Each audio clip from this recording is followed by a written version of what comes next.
Hello everyone, कैसे हो आप सब। I hope you all are doing well. तो आज हम इलेक्ट्रोस्टैटिक्स का नेक्स्ट लेक्चर स्टार्ट करने जा रहे हैं, है ना। पिछले लेक्चर में हमने क्या पढ़ा था, relation between electric field and potential, है ना, जो किसके इक्वल आया था, dv equal to minus E dot D R के इक्वल आया था, है ना। उस पर बेस्ड हमने इंपॉर्टेंट न्यूमेरिकल्स भी कर ली थी, है ना। इसके अलावा आज जो हमारा जो लेक्चर है वो किस पे बेस्ड होने वाला है, electrostatic potential due to charge sphere, है ना। अब देखो, electrostatic potential due to charge sphere हमारा किसके जैसा होने वाला है आज का lecture, electric field due to charge sphere के जैसा, है ना। बस फर्क क्या होगा, वहां पे हमने इलेक्ट्रिक फील्ड फाइंड आउट की थी, आज के लेक्चर में हम क्या फाइंड आउट करेंगे, इलेक्ट्रोस्टैटिक पोटेंशियल, है ना। तो आई विल सजेस्ट कि आज का लेक्चर देखने से पहले आप प्रीवियस जो लेक्चर्स है हमारे ना, कि हमारा इलेक्ट्रिक पोटेंशियल, पोटेंशियल डिफरेंस क्या होता है, relation between electric field and potential क्या होता है, जो electric field due to charge sphere वाला लेक्चर था ना, क्योंकि उन तीनों लेक्चर्स का जो सम अप है ना, एक तरीके से वही आज के लेक्चर में यूज होने वाला है ना, उसी से हमारा लेक्चर आज का प्रोसीड होगा। तो हेडिंग लगाओ, electrostatic potential due to charge sphere, है ना। इलेक्ट्रोस्टैटिक पोटेंशियल ड्यू टू, किसकी वजह से, ड्यू टू चार्ज्ड स्फीयर, है ना, ड्यू टू चार्ज्ड स्फीयर, है ना। ये हो गया हमारा स्फीयर, है ना। इसके कितने टाइप्स होते हैं, दो टाइप्स होते हैं ना। जिन्होंने देखा हुआ है वो यहाँ से स्किप कर सकते हैं ना प्रीवियस लेक्चर। एक होता है हमारा होलो स्फीयर, दूसरा हमारा क्या होता है, सॉलिड स्फीयर, है ना। होलो स्फीयर हमारा कितने टाइप्स का होता है, टू टाइप्स का होता है। कौन कौन सा, एक होता है हमारा मेटालिक, जिसे हम क्या बोलते हैं, कंडक्टिंग बोलते हैं, है ना। दूसरा हमारा कौन सा होता है, नॉन मेटालिक, है ना, जिसे हम क्या बोलते हैं, नॉन मेटालिक को इंसुलेटिंग, क्या बोलते हैं, इंसुलेटिंग, या इसे ही हम क्या बोल सकते हैं, डाई इलेक्ट्रिक, है ना। इसके अलावा सॉलिड स्फीयर की बात करें, अब सॉलिड स्फीयर भी हमारे टू टाइप्स के होते हैं। कौन कौन से, एक होता है हमारा कंडक्टिंग, है ना, दूसरा क्या होता है हमारा नॉन कंडक्टिंग, है ना। इतनी बातें आपको पता होगी कि स्फीयर हमारा टू टाइप्स, होलो और सॉलिड। होलो स्फीयर मतलब जो अंदर से खाली है, जैसे प्लास्टिक की बॉल आती थी हमारे, है ना, के अंदर से पूरी खाली, तो टू टाइप्स की होगी, मेटालिक या कंडक्टिंग, नॉन मेटालिक या इंसुलेटिंग या डाइइलेक्ट्रिक, है ना। लेकिन दोनों में प्रॉपर्टी सेम रहने वाली है, क्यों, क्योंकि अंदर से खाली है तो सारा चार्ज कहाँ पे रहने वाला है, सरफेस पे रहने वाला है ना। दूसरी बात करें हम सॉलिड स्फीयर की, तो two types, conducting and non conducting. So in this case, which case, conducting solid sphere, the charge resides on the surface. It means क्या, कि metallic, conducting, non metallic, insulating या डाइइलेक्ट्रिक और conducting solid sphere, तीनों की properties हमारी क्या रहने वाली है, सिमिलर रहने वाली है, जबकि नॉन कंडक्टिंग के केस में डिफरेंट रहने वाली है। तो मैं क्या लिख सकती हूँ कि except for solid non conducting sphere, others have same property, बाकियों के पास कैसी प्रॉपर्टी होने वाली है, सेम प्रॉपर्टी, है ना। वो सेम प्रॉपर्टी क्या, कि charge resides on the surface, charge resides on surface, है ना, कि चार्ज हमारा कहाँ रहने वाला है, सरफेस पे रहने वाला है ना। तो इतनी बातें नोट कर लो। फिर इसके बाद हम ये वाला जो केस है हमारा, है ना, मेटालिक, कंडक्टिंग, नॉन मेटालिक और कंडक्टिंग सॉलिड स्फीयर, इसके बारे में पढ़ने वाले हैं ना। स्क्रीनशॉट ले लो, देखो हो गया, स्टार्ट करते हैं, है ना। तो अब हम क्या पढ़ेंगे, इलेक्ट्रोस्टैटिक पोटेंशियल किसकी वजह से, due to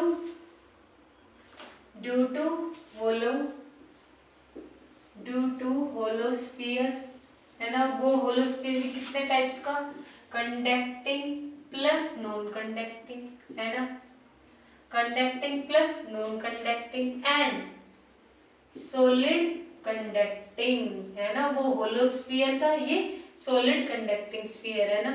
solid conducting sphere having radius, कितनी radius, capital R, having radius capital R and distance, कितने distance, small r, and distance small r from centre of sphere. देखो पूरा क्वेश्चन जितनी तो इसकी हेडिंग है ना, कितनी बड़ी हो गई। Electrostatic potential due to hollow sphere, जिसमें कंडक्टिंग या non conducting and solid conducting sphere having radius r and distance r from centre of sphere, है ना। ये तीनों बात एक साथ क्यों लिख रहे हैं पता चल गया होगा, क्योंकि तीनों के केस में चार्ज हमारा सरफेस पे रिसाइड करता है। तो देखो हमारे पास क्या है, स्फीयर है ना, चार्ज कहाँ पे है, इसके सरफेस पे है ना। ये मत सोचना कि पॉजिटिव चार्ज ले लूं मैं, नेगेटिव भी ले लो फिर नेगेटिव में आ जाएगा आंसर, है ना, क्योंकि पोटेंशियल को जो चार्ज है वो विद साइन रखते हैं ना। तो इसमें देखो सेंटर से कितनी रेडियस दूर, r रेडियस दूर, है ना। हमारा जो पॉइंट है P, है ना, वो इस जो सेंटर ऑफ स्फीयर है ना, इससे डिस्टेंस कितनी है, r है, रेडियस कितनी होगी, कैपिटल R होगी। तो इस P पॉइंट पे इस चार्ज स्फीयर की वजह से कितना पोटेंशियल बना है, यही हमें फाइंड आउट करना है। देखो इस P पॉइंट पे चार्ज स्फीयर की वजह से इलेक्ट्रिक फील्ड हमारा क्या होता था, KQ/r², है ना। अगर हम सिग्मा के टर्म्स में बात नहीं कर रहे हैं तो, है ना, सरफेस चार्ज डेंसिटी के टर्म्स में बात नहीं कर रहे हैं तो यही आ रहा था। जिनको नहीं पता वो चैप्टर फर्स्ट ऑफ इलेक्ट्रोस्टैटिक्स, जिसमें मैंने electric field due to charge पे बताया हुआ है, तो उस केस में जाके पढ़ सकते हो। ये हम किसकी बात कर रहे हैं, ये हम बात कर रहे हैं आउटसाइड वाले केस की, है ना।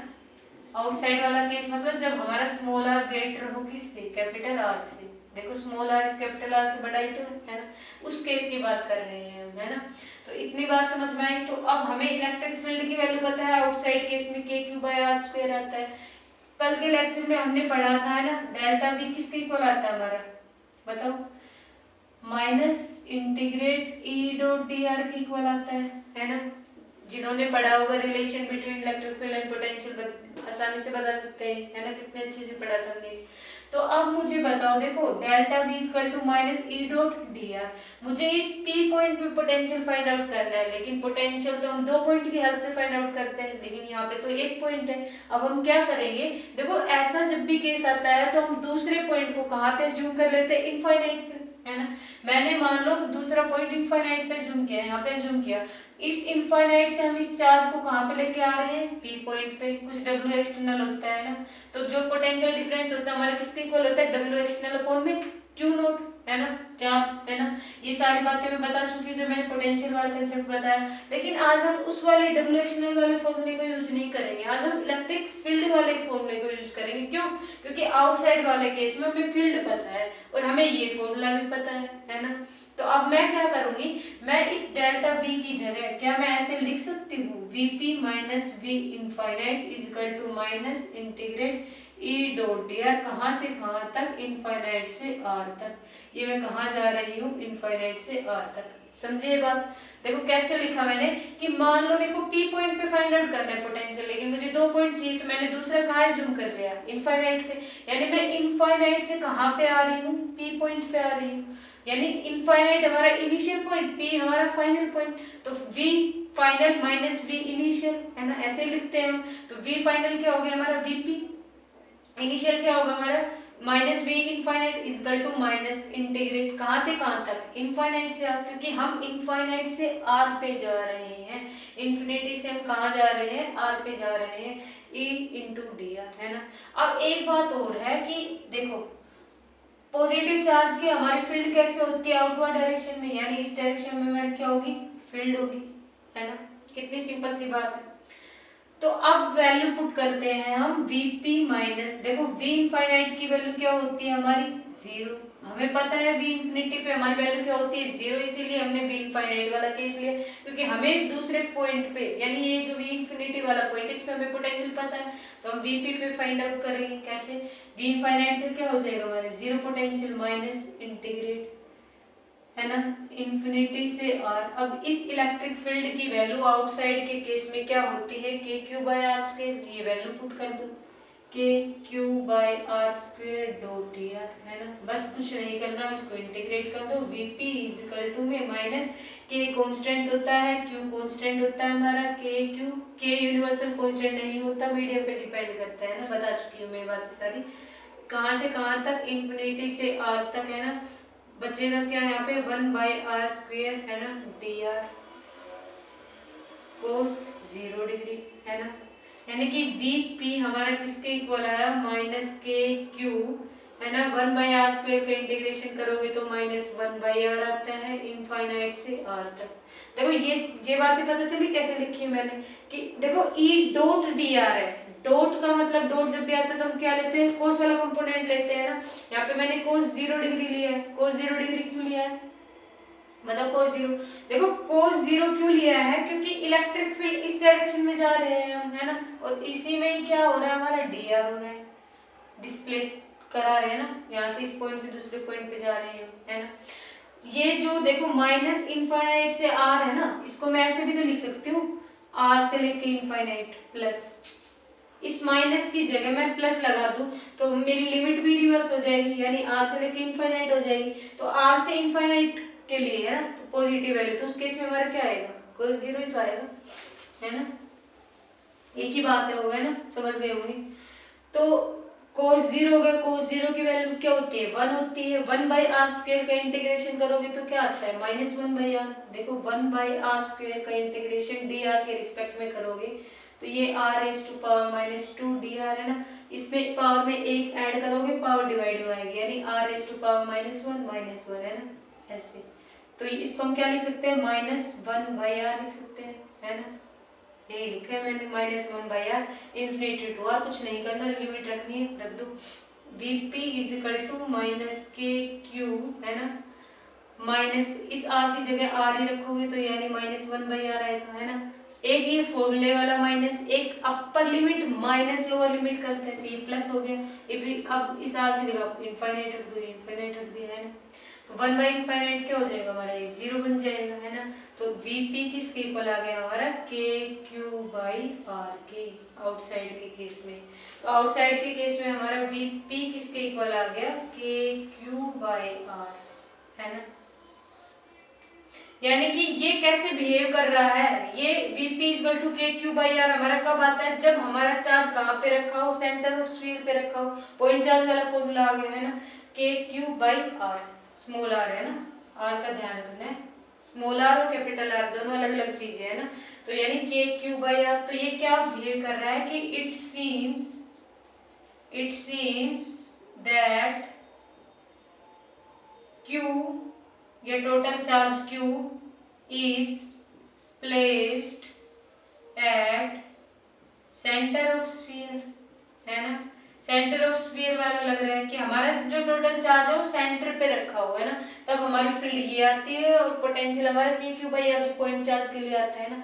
तो ये हमारा कौन सा केस था, आउटसाइड वाला केस था। अब इसी तरह हम किसकी बात करेंगे, इनसाइड वाले केस की, कि अब हमारा r इस r से क्या होगा, छोटा होगा।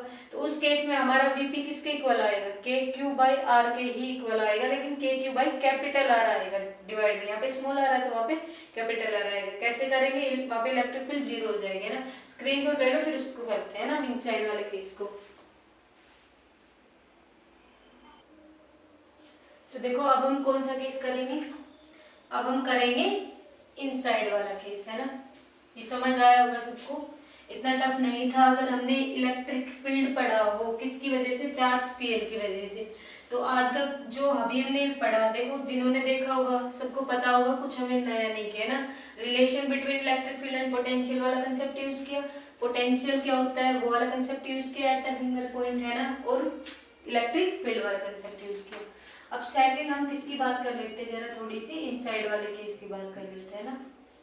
इनसाइड वाले यानी कि स्मॉल r, है ना, हमारा क्या हो, लेसर हो, किससे, कैपिटल R से, ये वाला केस। वही हमारे पास एक चार्ज स्फीयर है ना, पॉजिटिवली चार्ज डिस्ट्रीब्यूटेड, है ना। अब क्या है हमारे पास, सेंटर, देखो ये तो हमारा क्या हो गया, कैपिटल R हो गया, है ना।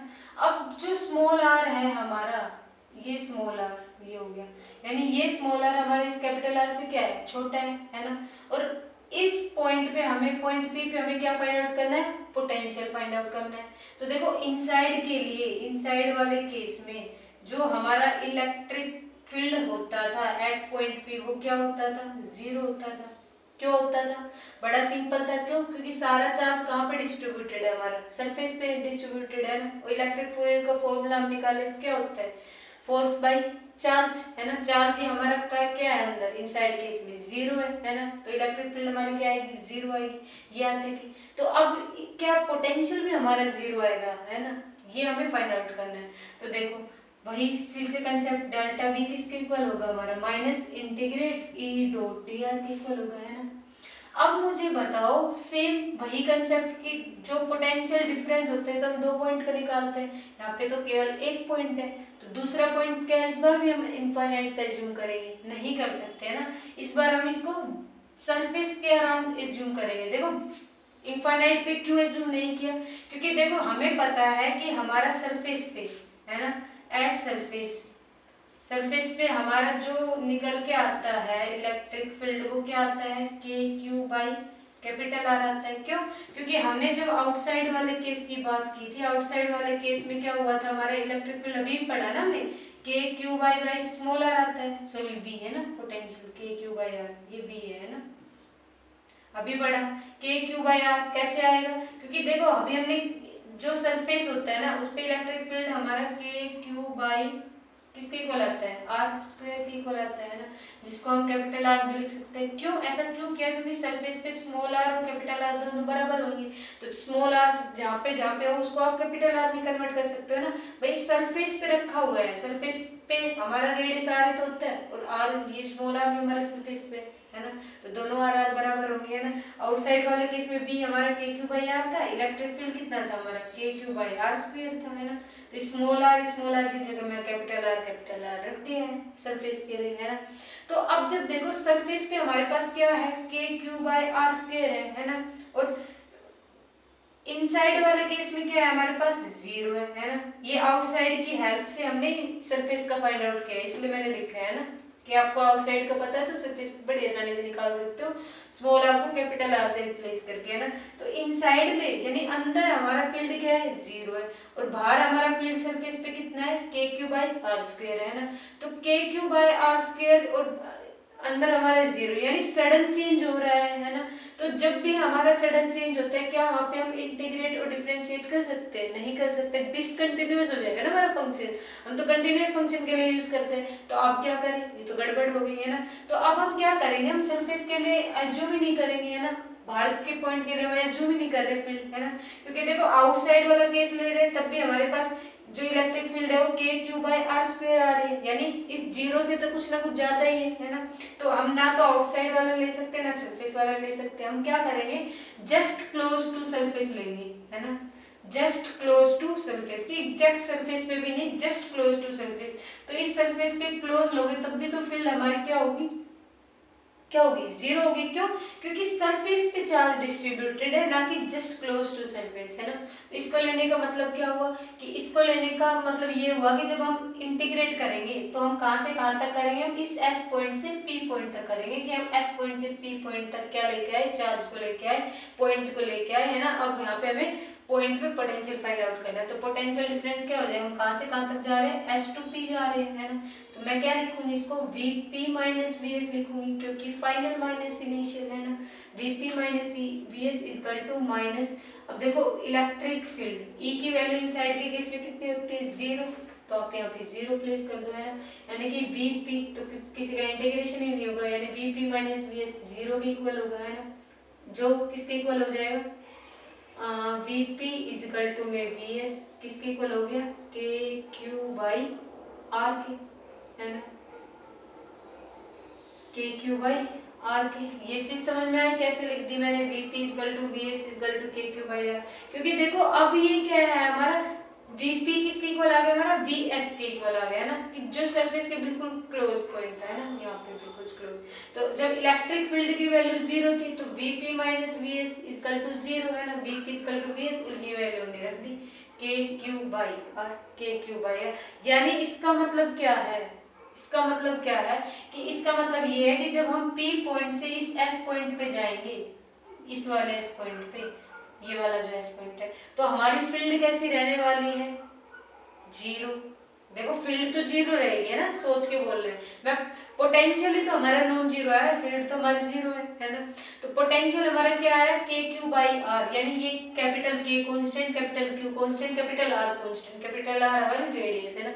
क्योंकि देखो ये आर कैसे लिखा मैंने, क्योंकि बिल्कुल एस के बिल्कुल थोड़ा सा ही, पूरा एस है हमारा है ना, इसके थोड़ा सा पहले वो कैपिटल लगभग कैपिटल आर के इक्वल हो गया है ना, इसलिए ये फॉर्मूला लिख दिया मैंने। यानी कि तीनों चीजें हमारी क्या है, कांस्टेंट है, यानी अंदर हमारा पोटेंशियल क्या रहने वाला है, कांस्टेंट रहने वाला है। कैसे रहने वाला है, कांस्टेंट। और फील्ड कैसे रहने वाली है, जीरो रहने वाली है। तो हम इसका ग्राफ बना सकते हैं, बिल्कुल बना सकते हैं। देखो ग्राफ बनाओ, ग्राफ है ना, यहीं पे बना देती हूँ। ये हमारे पास क्या है, चार्ज स्फीयर है ना, क्या है हमारे पास, एक चार्ज स्फीयर है ना। ये वाला केस यहाँ तक क्या है हमारा, इनसाइड वाला केस है। ये हमारा केस कौन सा है, आउटसाइड वाला केस है। तो इनसाइड वाले केस के लिए पोटेंशियल अभी फाइंड आउट किया, कैसा आता है, कांस्टेंट आता है, यानी कि वेरी ही नहीं करेगी वैल्यू। ये ऐसे हमारा क्या आ गया, कांस्टेंट, कांस्टेंट चल रहा है बिल्कुल, है ना। किस किस के बीच बना रहे हैं हम, ये पोटेंशियल के बीच और आर के बीच, है ना। ये ध्यान रखना है, बी और आर के बीच बन रहा है, इस बार ई और आर के बीच नहीं बन रहा, पोटेंशियल और आर के बीच बन रहा है। आउटसाइड वाले केस में, आउटसाइड वाले केस में हमारा पोटेंशियल किसके इनवर्सली प्रोपोर्शनल था, be inversely proportional to 1/r, है ना। यहाँ से फाइंड आउट कर सकते हो, यानी कि ऐसे डिक्रीज होएगा। ये हमारा क्या बन गया, ग्राफ बन गया। कितना सिंपल था, है ना। तो ये हमने किसकी बात की है, electrostatic potential due to hollow sphere conducting, non conducting या सॉलिड कंडक्टिंग स्फीयर, है ना। इसके लिए जिसमें दो केस हमने पढ़े, आउटसाइड और इनसाइड। सरफेस का तो आप निकाल सकते हो, है ना, आउटसाइड गिवन है, इनसाइड गिवन है, किसी की भी हेल्प से आप लोग सरफेस पे निकाल सकते हो।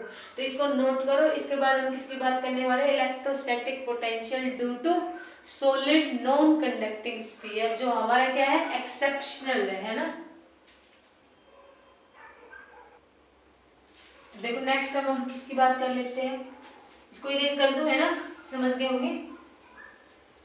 अब हम बात कर लेते हैं किसकी, सॉलिड नॉन कंडक्टिंग स्फीयर की। देखो ये लीनियरली डिक्रीज हो रहा है ना, ऐसे लीनियरली बना लेना इसको ना, क्योंकि ऐसे है ना, क्योंकि के क्यू बाई आर है हमारा ना, बी, यानी B inversely proportional to 1/r है ना, कि आर स्क्वायर है ना। तो लीनियरली डिक्रीज बना लेना यहाँ पे ना, समझ गए होंगे। तो अब हम किसकी बात कर लेते हैं, यहाँ पे होलो स्फीयर की जगह हम क्या लिख देंगे, इसको थोड़ा सा यहाँ से इरेज कर लो, है ना।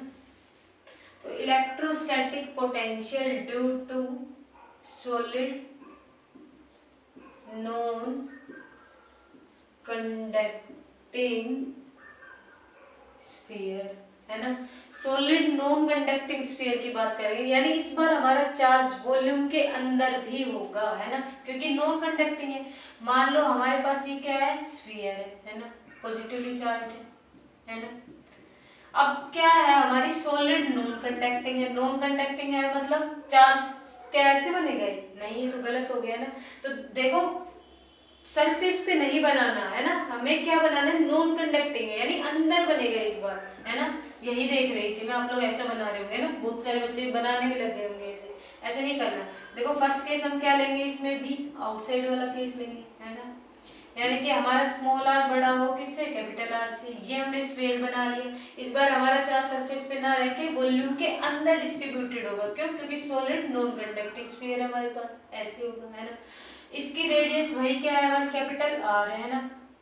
पॉइंट पी कितना डिस्टेंस दूर, आर डिस्टेंस दूर, है ना। इस पॉइंट पी पे पोटेंशियल क्या होगा, तो देखो वही सेम, इस एक पॉइंट पे पोटेंशियल फाइंड आउट करने के लिए हम क्या करेंगे, हम दूसरे पॉइंट को कहाँ मान लेंगे, इनफाइनाइट पे मान लेंगे। इनफाइनाइट से पी पे आएगा तो V, P minus B infinite, यानी कि देखो आउटसाइड वाले केस में, है ना, for solid non conducting electric field हमारी क्या आती है, सेम वही आती है, के क्यू बाई आर स्क्वायर, वही आती है ना, के क्यू बाई आर स्क्वायर, जो हमारे किस में आई थी, जो हमारा सॉलिड कंडक्टिंग वाला केस था, जो उसमें आई थी ना, वही आती है हमारी इलेक्ट्रिक फील्ड, है ना। इस वाले केस में भी के क्यू बाई आर स्क्वायर आती है।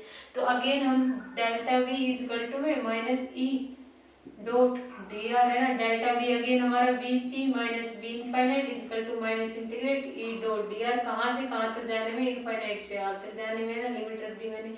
तो वी पी ये माइनस जीरो हो जाएगा, माइनस इलेक्ट्रिक फील्ड की वैल्यू क्या आएगी, के क्यू बाई आर स्क्वायर। के क्यू हमारा कांस्टेंट है, अगेन हमारा यहाँ पे क्या आ जाएगा 1/r² dr। 1/r² का इंटीग्रेशन करोगे तो क्या आएगा -1/r। तो Vp हमारा किसके इक्वल आएगा -kq -1/r। कहाँ से कहाँ तक, इनफाइनाइट से r तक, इनफाइनाइट से r तक। Vp is equal to -kq -1/r plus 1/इनफाइनाइट। 1/इनफाइनाइट हमारा क्या बन जाएगा 0, यानी Vp हमारा किसके इक्वल आएगा kq/r के। देखो ये बात बिल्कुल सिमिलर है ना। ये अभी मैंने इतनी जल्दी जल्दी क्यों लिखा है, ताकि मैं आपको समझा सकूं प्रॉपरली। एक बार लिख दिया, अब समझाऊंगे ना कैसे। देखो हमारे पास क्या था, वॉल्यूम चार्ज डेंसिटी के अंदर, क्योंकि इस बार चार्ज हमारे सरफेस पे नाव के अंदर था, वॉल्यूम के अंदर है ना। आउटसाइड वाला केस ले रहे हैं, यानी हमारा जिस पॉइंट पे हम फाइंड आउट कर रहे हैं पोटेंशियल, वो इस कैपिटल R रेडियस से ज्यादा डिस्टेंस पे है ना, स्मॉल r डिस्टेंस पे। तो देखो इस पॉइंट पे हम कैसे फाइंड आउट करेंगे। हमने मान लिया कि हमारा जो ये चार्ज यहाँ पे जिस पॉइंट पे हम फाइंड आउट कर रहे हैं है ना, ये हमारा एक इनफाइनाइट से फ्रॉम, बताया ना मैंने कि amount of work done in bringing a unit positive charge from infinite to that point. यही हमारा इलेक्ट्रिक पोटेंशियल होता है किसी भी पॉइंट पे निकालने का। तो इनफाइनाइट से हम कहाँ पे गए, P पे। तो मैं इस पे लिख दूं यहाँ पे इनफाइनाइट टू P पे गए हम, है ना। ऐसा क्यों किया, क्योंकि इनफाइनाइट से P पे गए। इनफाइनाइट हमारी इनिशियल पोजीशन, P हमारी फाइनल। तो यही तो लिखते हैं B final minus B initial, है ना, यानी Vp माइनस B इनफाइनाइट। कहाँ से गए हम, इनफाइनाइट से R तक गए। ऐसा क्यों किया, क्योंकि मुझे पता है कि B इनफाइनाइट का पोटेंशियल क्या होता है हमारा 0 होता है। लेक्चर नंबर 1 चैप्टर 2 है ना, जिसमें इलेक्ट्रोस्टैटिक पोटेंशियल एंड कैपेसिटर के बारे में बताया हुआ है। तो फर्स्ट लेक्चर है उसका, उसमें ये सारा बताया था मैंने, है ना, जिसको डिटेल में पढ़ना हो। तो माइनस इन्फिनिटी से आप सेम वही जैसे हमने आउटसाइड वाला केस किसमें किया था, सॉलिड कंडक्टिंग स्फीयर या होलो कंडक्टिंग या नॉन कंडक्टिंग में। इसका मतलब क्या हुआ कि Vp हमारा क्या हुआ kq/r, यानी अगेन हमारा Vp क्या हुआ इनवर्सली प्रोपोर्शनल टू r। यानी कि जो आउटसाइड वाला केस है, आउटसाइड वाला केस हमारा चाहे सॉलिड कंडक्टिंग हो, सॉलिड नॉन कंडक्टिंग हो, होलो कंडक्टिंग हो या होलो नॉन कंडक्टिंग हो, चारों के केस में हमारा आउटसाइड वाला केस क्या होता है, सेम होता है ना। देखो आपको याद नहीं करना पड़ेगा इतना, है ना, चारों का सेम होता है, तो लिख सकते हो आप लोग, है ना। अब बात करें इनसाइड वाले केस की, क्या इसमें इनसाइड वाला केस भी सेम होने वाला है, नहीं, इनसाइड वाला केस नहीं होगा। नोट करो फिर करते हैं। देखो अब लास्ट केस हमारा क्या है, लास्ट केस है हमारा इनसाइड वाला केस, है ना। लास्ट केस कौन सा हमारा, इनसाइड वाला। देखो समझ तो आ रहा होगा सभी को, है ना। देखो इनसाइड वाला, यानी इस बार हमारा स्मॉल r छोटा होने वाला है किससे, कैपिटल R से। वही से एक स्फीयर बनाया, चार्ज का सरफेस पे होगा नहीं, सॉलिड नॉन कंडक्टिंग, यानी कि अंदर वॉल्यूम में डिस्ट्रीब्यूटेड होगा हमारा चार्ज, है ना। ये क्या है हमारी कैपिटल R है ना। अब स्मॉल r हमारा छोटा है किससे, कैपिटल R से। तो स्मॉल r हमने ये मान लिया, ये पॉइंट हमारा P हो गया, है ना, दिख रहा होगा आपको, है ना सभी। तो अब मुझे बताओ यहाँ पे इस पॉइंट P पे हमारा पोटेंशियल क्या होगा। देखो अब जो हमने प्रीवियस केस किया था उससे डिफरेंट केस है, क्यों, क्योंकि इस बार हमारा चार्ज इसके अंदर है ना कि सरफेस पे डिस्ट्रीब्यूटेड है ना। तो हमारा जीरो नहीं होगा यहाँ पे। जैसे आप लोग इनसाइड वाले केस में हम क्या करते थे, electric field inside it zero होती है, और पोटेंशियल आज हमने फाइंड आउट किया है, क्या आया था, capital K Q upon capital R, यानी कांस्टेंट आया था ना, अभी 2 मिनट पहले ही किया था ना, तो देख सकते हो। तो अब देखो इस P पॉइंट पे हमें पोटेंशियल फाइंड आउट करना, अब हम कैसे करेंगे।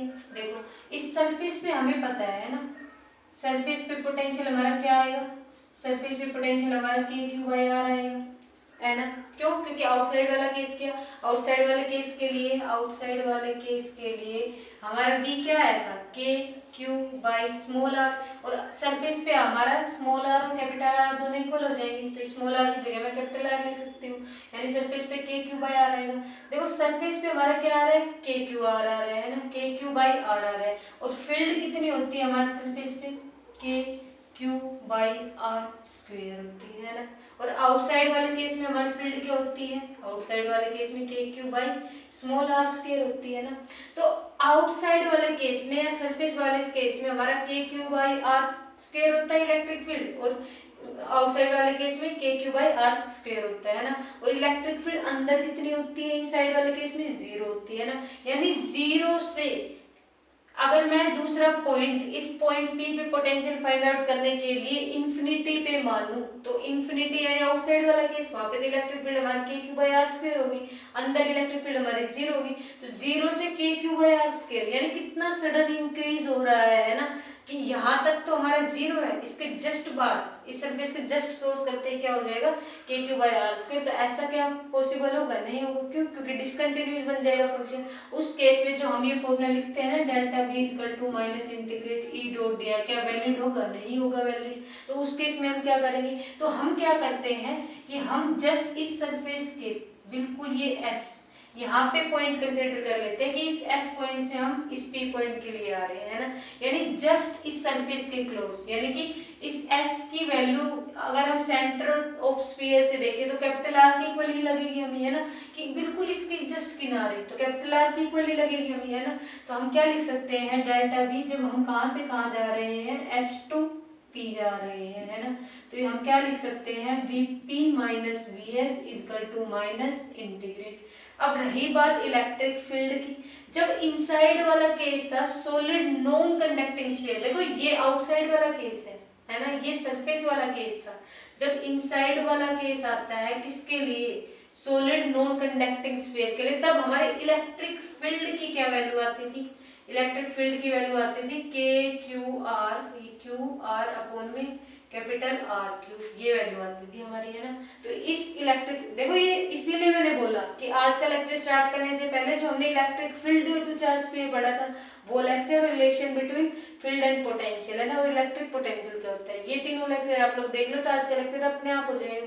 इलेक्ट्रिक फील्ड की वैल्यू इनसाइड के केस में, सॉलिड नॉन कंडक्टिंग स्फीयर के केस में के क्यू आर फॉर्म में आर क्यूब आता है। अगर हम रो के टर्म्स में बात ना करें तो रो क्या होता है हमारा? वॉल्यूम चार्ज डेंसिटी, उसके टर्म्स में बात ना करें तो मैं यहाँ पे वैल्यू लिख दूं के क्यू आर अपॉन में R cube dot D R. कहाँ से कहाँ तक जा रहे हैं हम? कहाँ से कहाँ तक? एस टू पी, और एस हमारा नियरली किसके इक्वल है? Capital R. देखो एस बिल्कुल इस कैपिटल आर रेडियस के इक्वल है ना, तो मैं यहाँ पे इस आर से ये आर लिख सकती हूँ ना? बिल्कुल लिख सकती हूँ। अब देखो वी पी पे वैल्यू क्या है? कुछ नहीं है, हमें नहीं पता। वी एस पे हमारी वैल्यू क्या है? सरफेस पे हमारी वैल्यू क्या है? सरफेस पे के क्यू बाई आर है, यानी के क्यू बाई कैपिटल आर है ना, इक्वल टू, अब देखो ये के क्यू बाई आर क्यूब हमारा कांस्टेंट है, यानी इसको मैं बाहर ले सकती हूँ, के क्यू बाई आर क्यूब, अंदर क्या बचेगा? केवल R to R R dot D R. ये बात समझ में आई? के कांस्टेंट, चार्ज हमारा टोटल कांस्टेंट, आर हमारी रेडियस क्या होगी? कांस्टेंट होगी। केवल ये जो स्मॉल आर है यही तो हमारा वेरिएबल है यहाँ पे, है ना, तो स्मॉल आर का हम इंटीग्रेशन कर देंगे, तो देखो क्या आएगा? V P minus K Q by R equal to minus K Q by R cube. इसका इंटीग्रेट करोगे आर का तो पावर में एक ऐड, पावर डिवाइड, यानी कि क्या आ जाएगा? आर स्क्वायर, है ना, क्योंकि इससे आर स्क्वायर बाई टू, है ना, कैपिटल आर से स्मॉल आर तक, है ना। जस्ट वैल्यू रख दो कि वी पी माइनस में K Q by R equal to minus K Q by क्या आ जाएगा यहाँ पे? ए टू को बाहर ले लो ना, है ना, यानी कि टू आर क्यूब, इस आर की जगह ये आर रखोगे तो R square minus R square, है ना, ये वैल्यू आ गई होगी। इस K cube by two R cube को इसके साथ भी मल्टीप्लाई कर दो, इसके साथ भी कर दो मल्टीप्लाई, यानी V P minus K cube by R equal to में इसके साथ करोगे तो माइनस, और इस माइनस वाली वैल्यू को इसके साथ करोगे, देखो इसके साथ भी करोगे और इसके साथ भी करोगे, तो मैं पहले इसको इसके साथ कर लेती हूँ। क्यों? क्योंकि माइनस माइनस क्या बन जाएगा? प्लस बन जाएगा। तो के क्यू आर स्क्वायर अपॉन में टू आर क्यूब बन गया, ये है माइनस माइनस प्लस हो गया। अब एक बार इसके साथ मल्टीप्लाई कर दो तो माइनस, इसके साथ करो minus K Q are square by में टू आर क्यूब, है ना। इतना समझ आया? थोड़ा सा इरेज कर दूं मैं, है ना, यहाँ से इरेज, देखो स्क्रीनशॉट ले लो पहले, हो गया, यहाँ से इरेज कर रही हो, है ना, थोड़ा सा। तो देखो V P minus K Q by R, तो V P is equal to, इस के क्यू बाई आर को मैं उधर भेज सकती हूँ, इक्वल आ जाएगा के क्यू बाई टू आर, है ना, के क्यू बाई टू आर, इधर माइनस में उधर जाएगा तो प्लस में, प्लस के Q by are minus K Q are square by में 2r3, ये वाले टर्म है ना एज इट इज। अब Vp इक्वल टू में इन दोनों की क्या कर लेंगे हम, एलसीएम ले लेंगे है ना, 2r के क्यू प्लस में r से r क्या, देखो एलसीएम तो आता होगा ना, इस r को इस 2r से डिवाइड करेंगे 2 बचेगा, 2 की मल्टीप्लाई आता होगा है ना, तो 2k³ minus k³ r square upon में इस 2r क्यूब को क्या मैं ऐसे लिख सकती हूँ 2r r स्क्वेयर है ना, स्क्वेयर स्क्वेयर एक ही बात है ना, ये r क्यूब भी तो बनेगा। तो Vp किसके इक्वल आया हमारा यहाँ से 3k³ अपॉन में 2r माइनस में k³ स्क्वेयर अपॉन में 2r स्क्वेयर, k³/2r हम कॉमन ले लेंगे, यानी Vp इक्वल टू k³/2r, अंदर क्या बच गया केवल 3 minus r square by r square है ना, यही बचेगा हमारे पास 3 minus r square by r square, k³/2r मैंने क्या कर दिया कॉमन ले लिया, 3 minus r square by r square है ना, यानी Vp मेरा किसके इक्वल आया k³/2r। अगर मैं इसको एलसीएम की फॉर्म में लिखना चाहूँ तो 3r square minus r square, यही हमारा क्या आता है पोटेंशियल है ना। यहाँ से एक बात हमें पता चल गई क्या कि Vp हमारा डायरेक्टली प्रोपोर्शनल होता है किसके, माइनस r स्क्वेयर के। कैसे, k³ constant, r radius constant, radius constant यानी माइनस r स्क्वेयर, यानी Vp हमारे यहाँ से भी देख सकते हो माइनस r स्क्वेयर के डायरेक्टली प्रोपोर्शनल हो गया है। इसका मतलब देखो अब हम सेंटर पे फाइंड आउट करना चाहे यहाँ से है ना, ये तो इनसाइड वाला केस हो गया हमारा है ना, इनसाइड वाला, आउटसाइड वाले केस में भी हम फाइंड आउट कर चुके हैं, k³/r आया था हमारा है ना, आउटसाइड वाला केस में क्या आया था k³/r है ना, v आउटसाइड वाले केस के लिए है ना, एक चारों में इक्वली आता है हमारा है ना, k³ स्मॉल r है ना, स्मॉल r होता है ना, सरफेस पे कैपिटल R होता है ना। तो इस बार देखो सेंटर पे फाइंड आउट करना चाहे, ये हमारा स्फीयर था है ना, पॉजिटिवली चार्ज था है ना, ये हमारी रेडियस r थी है ना, इनसाइड वाला केस यहाँ पे r स्मॉल r हो गया। इसका मतलब क्या है, तो देखो जैसे जैसे r बढ़ाएंगे हम वैसे वैसे पॉजिटिव चार्ज सेंटर से दूर होता जाएगा है ना, इस जैसे बाहर की तरफ बढ़ते जाएंगे है ना, तो वैसे ही हमारा पोटेंशियल डिक्रीज होगा, इसलिए Vp directly proportional minus r square equal. Centre की बात करें तो स्मॉल r किसके इक्वल हो जाएगा 0 पे, यानी सेंटर बिल्कुल स्मॉल r हमारे 0 हो गया, स्मॉल r की वैल्यू यहाँ पे 0 रख दो आप लोग, तो k³/3/2r यानी Vp हमारा मैक्सिमम कितना हो जाएगा k³3/2r, यही आंसर होता है ना, यही होता है ना, नोट कर लो, स्क्रीनशॉट ले लो है ना। देखो हो गया है ना, ग्राफ बनाए इसका, इसको यहीं से थोड़ा सा इरेज कर देती हूँ है ना, समझ आया होगा आप सभी को, इतना कुछ था नहीं। हाँ ये केस थोड़ा सा डिफरेंट था उन केस से है ना।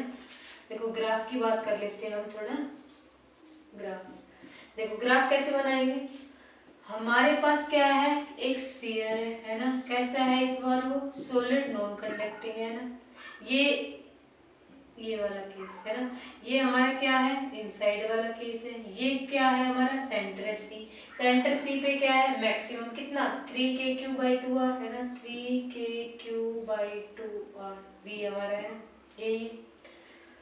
अब इनसाइड वाले केस के लिए अभी हमने क्या किया, इनसाइड वाले केस के लिए पोटेंशियल हमारा क्या हो रहा है डिक्रीज हो रहा है ना, यानी कुछ ऐसा है ना, डिक्रीज होता होगा ऐसा कुछ मान लो है ना, ऐसा। ये क्या है हमारा इनसाइड, इनसाइड वाले केस में भी क्या हो रहा है डिक्रीज हो रहा है, और आउटसाइड वाले केस में तो डिक्रीज हो ही रहा था, k³/r आ रहा था है ना, तो आउटसाइड वाले केस में भी क्या हो रहा है डिक्रीज हो रहा है ना। थोड़ी इसको ऐसे ठीक से बना लेना है, ये किस किस के बीच बन रहा है v और r के बीच में बन रहा है, ये हमारा कौन सा केस हो गया आउटसाइड वाला केस हो गया, ये हमारा कौन सा था सरफेस वाला केस था। तो ये हमारा आज का पूरा कंसेप्ट था, किस पे बेस्ड था electrostatic potential due to charge sphere, जिसमें हमने 4 केस पढ़े हैं बेसिकली है ना, solid conducting, solid non conducting, hollow conducting, hollow non conducting वाला है ना। तो आज का लेक्चर हमारे जो पुराने लेक्चर्स पे बेसिकली उन पे बेस्ड था है ना। तो please share subscribe my channel, thank you for watching my videos.